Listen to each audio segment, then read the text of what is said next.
Hey everyone, it's Alien Week, that yearly celebration of all things Vanduul, Tavaran, Xi'an, and Banu. Don't forget to sacred thack. Don't forget to sacred thack. Don't forget to sacred thack. And to celebrate here on ISC, we thought we'd check in with members of the ship team currently working on the latest Xi'an fighter, the SAN'TALK.YALL. SAN'TALK.YALL. It's pronounced just like it's spelled. But because we just got off 2 weeks of ship segments with Invictus just a few weeks ago, I figured we'd do things a little different this week and call Vehicle Art Director Elwin Batchelor Jr. and Lead Designer Stephen Hosmer directly in a special Calling All Devs edition of Inside Star Citizen. Because that's just how I roll sometimes. Now, I understand we already have them on the line? Yes? Great. So, Elwin, Hosmer, why don't you give us an update on where we're currently at with the SAN'TALK.YALL? Real talk? We just failed our gray box review. That's real talk for you. So where we're at with the SAN'TALK.YALL right now is we just went through our review gate for gray box, which we failed.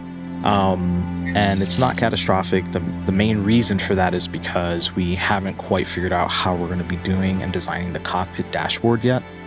All of the exterior has been basically gray box modeled out. We have the majority of the animations finished. I'm actually currently repolishing the landing animation and in-flight animation and a couple of other really cool things that we haven't shown before. But yeah, the bulk of the geometry has been modeled out, and we're about to get ready to start doing material work and palms and all that good stuff to make it look beautiful. But unfortunately, we can't quite move on to that stage yet until we really nail down what it is that we're going to be doing with the dashboard. I mean, that's part of the process. We want to make sure that everything is dotted and crossed. What's the expression? I don't know. You mean cross your I's and dot your T's. Cross your T's or dot your I's. There you go. We want to cross our T's and dot our I's. I need to run this back a bit. Tell us that failing gray box is a semi-normal thing. It isn't the most common thing that happens. I would say it happens less than 50% of the time. I don't have exact metrics for that, but in this case, it's just there's a lot going on right now that we're working on in the background, and we weren't able to get the level of support that we were hoping to get in order to really iron out the plans for this specific asset. But it happens from time to time. We know exactly why it failed. Everything else on the ship works. This is just one very specific issue that we have to deal with. Oh, we fail them all the time. Basically, there's something that's always just, needs to get fixed or pointed out. And what we do usually is we'll, afterwards, we'll post videos, post screenshots, and be like, hey, here's this thing that was wrong. We fixed it. Can we pass now? Do we have to have another meeting? We might have to run through it again. But usually it's just minor things. 100%. Yeah. I mean, and we almost got the pass, but it's just there's too many unknowns from a visual standpoint to really move forward in a comfortable way. So it worked. The review gate worked. It blocked us from putting in something that's unfinished, basically. But we tried. We should have probably rescheduled it because we knew that was going to be missing and there was no way we would have the time to get it in on time. But hey, man, sometimes you got to see what you can get away with and realize you can't and then go back to the drawing board. Don't say drawing board. Well, it's not the drawing board. That's true. We're not going back to the drawing board, but we do have quite a bit of design work that we have to establish. What will be cool, though, is we do have a few ideas already for what we want to do. Hopefully, it doesn't take us more than a week and a half to establish a direction, and then another week and a half after that to actually actualize the asset. But it'll be nice because this will then establish the look and feel for Aopoa specifically, right? Because we do have different manufacturers, even within the Alien lines. And so we want to make sure that we differentiate Aopoa. So that would be the Scout, now the SAN'TALK.YALL, and any future Aopoa ships from any other Xi'an manufacturers that we might be working on. So this will help us establish that look and feel for the dashboard specifically, and we will want to retroactively then add that to the Scout as well. Name another company that casually discusses failing internal reviews. Go ahead. I'll wait. Assuming, of course, that this episode even airs. At least it's honest. It's always awkward.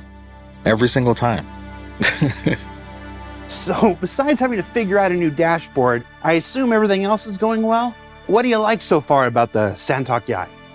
I like the aesthetics and the way that we've kind of made the wings and the thrusters work, because the thrusters with the Fury, we actually got working thrusters where they actually spin forward and they retro with the actual main thrusters. So I was getting to mess around with the thrusters and how they worked and tuning them and trying to figure out how far can I take this? Can I make them go every single angle under the sun, or should I be restricting it? Should I change it so when it's in landed mode and it's in the more compact mode, should they still be able to go in every sort of direction, or should I restrict that more? So I was just like, getting to mess around with that was pretty fun for me. I think the thing that I'm having the most fun with at the moment is how far we're really pushing the anti-grav tech that Xi'an have. So that's a common thing. That's going to be a common feature across all Xi'an ships, regardless of manufacturer. We sort of identified that as a core pillar of Xi'an technology. And so regardless of manufacturer, they will all have that. And then there's a couple of other things that we need some engineering support to do, but will really sort of bring the asset to life in an interesting way.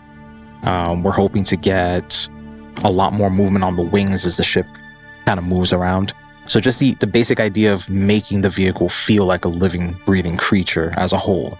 That's the thing that's like super fun. But it's hard, man. You know, we need a lot of support to get that working. And if we can get it done, though, I think Alpo is going to be a very unique manufacturer, because I think it's going to feel very different than everything else we have. Also, there's a lot of times there are things that I think are very easy to do, and then I'll speak to an engineer and they're like, actually, that's fundamentally different than the way ships work. And I'm like, oh, crap. Okay, well, I guess I got to figure out another way to do it.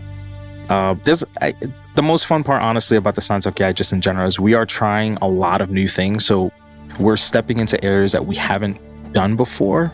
And so there's a lot of risk involved with failing, essentially, where it's like, okay, we might try something and either it doesn't turn out well, or internally people don't like the way it looks, or we can't actually do it. Like, there's so many of those questions at every turn with the SAN'TALK.YALL, but we've been creeping forward, and overall the asset is looking awesome.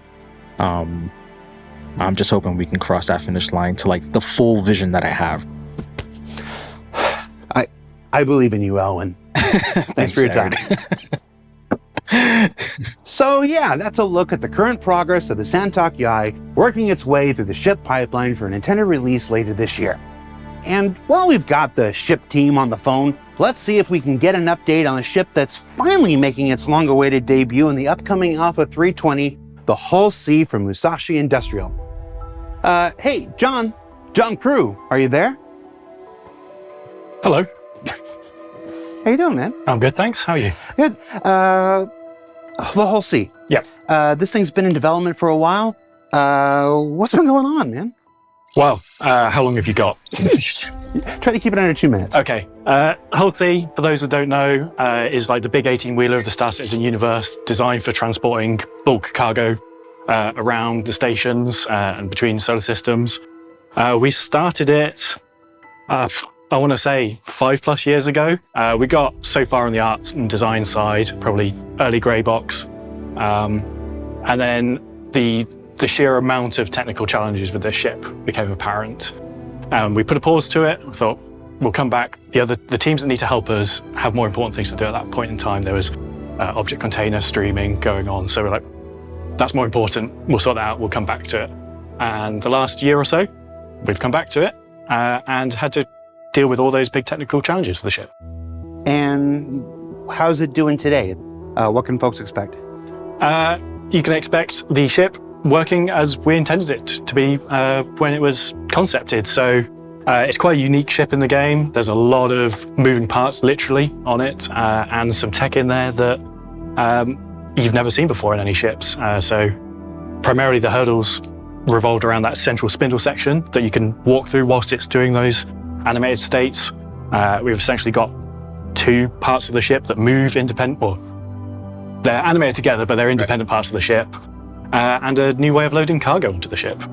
I want to talk to you about that. So one of the big questions since this thing was first introduced is how the cargo loading and unloading is going to work in Alpha 320. Who can tell us about that? I think we can probably get Chris Tanks on the line. Oh, excuse me. Sorry, Jared. Excuse me. Hi.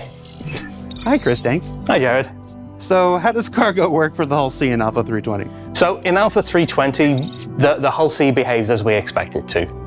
When it's extended, when its cargo arms are out, it can't land. So it can't take cargo in the normal sense that any other ship that takes cargo does while it's landed. So you go to your cargo terminal, you buy as much cargo as you want, you set it to the Hull C, but the system recognizes that it can't spawn the cargo while the ship is landed. So you get in your ship, you fly it out of the hangar, and then contact ACC again.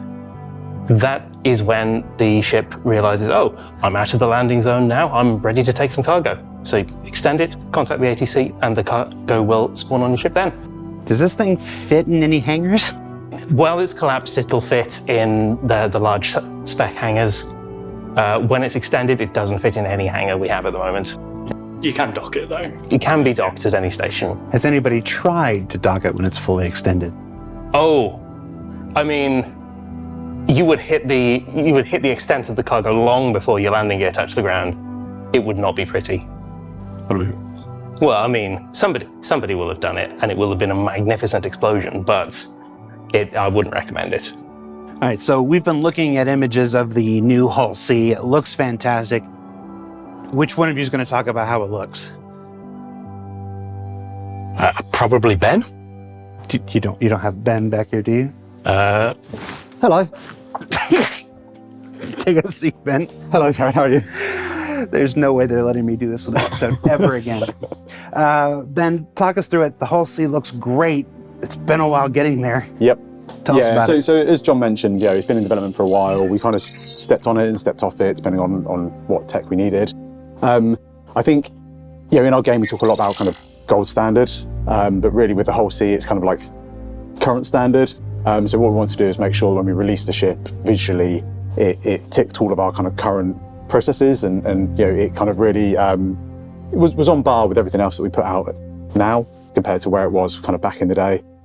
I think some of the other kind of updates we've had to do to kind of maintain it over the years is just the kind of like the simple things like we now have a lot more interaction in the ships, which we never had back when it was first started. So making sure all the panels are accessible and open and close and animate, making sure the dashboard's all interactive and all those fun things that everyone's used to now.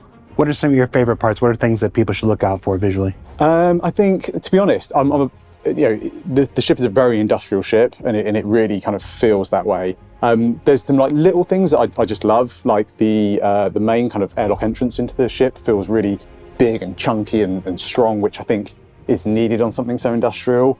And that kind of industrial language kind of flows throughout the ship.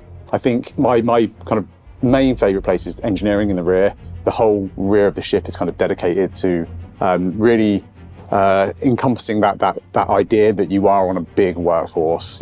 There's big engines, there's massive pipes. It feels really kind of like nice and moody and a little bit dangerous. And I think that's kind of really helps sell what's going on the outside of the ship, but inside.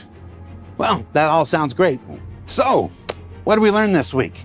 Well, we learned that the SAN'TALK.YALL is still making its way through the ship pipeline for an intended release later this year. What are you doing?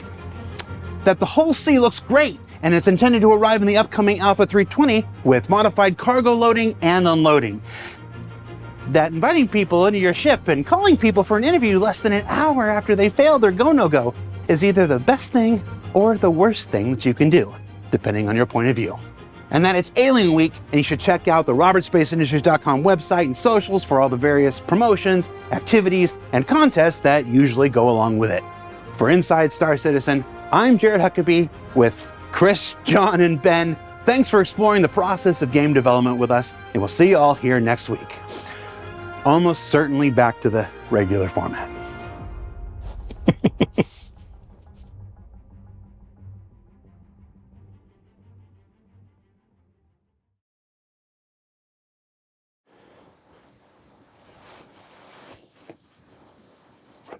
So I'm just gonna get going. Cheers, Sarah. Bye.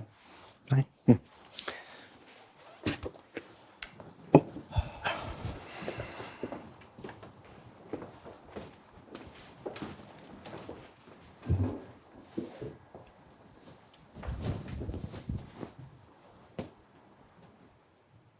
That's it?